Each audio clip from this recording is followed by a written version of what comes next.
কাল কিয়ামতের দিনটা বড় ভয়ঙ্কর হবে, এত ভয়ঙ্কর বন্ধু। আমার নবী বলেছেন উলঙ্গ অবস্থায় মানুষগুলো হাসুরের ময়দানে একত্রিত হবে রে। ও বন্ধু, প্রত্যেকের কবর থেকে ওই হাসুরের ময়দানটা কমপক্ষে 50,000 বছরের রাস্তা হবে রে বন্ধু।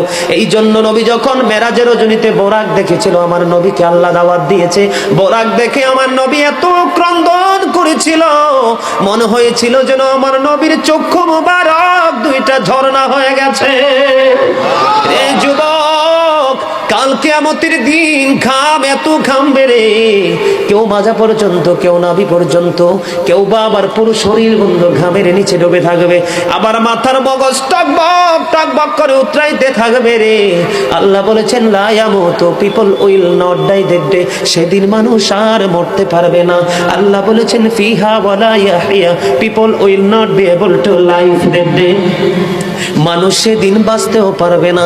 আমার আল্লাহ বলেছেন অমাহুম আনহা বিগাইবিন, people will not be able to escape that day, সেদিন মানুষ সেখান থেকে পালিয়ে যেতেও পারবো না রে।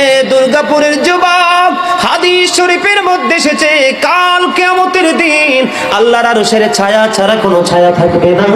ওই কাল কিয়ামতের দিন এই দুর্গাপুরের যুবকগুলো চাইয়া দেখেন চাতক পাখির মতো বসে আছে।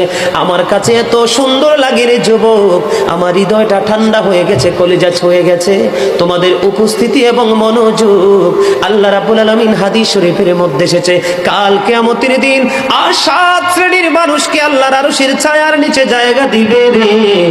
এর মধ্যে বিশাল একটা টিম থাকবে পৃথিবীর যুবকেরা।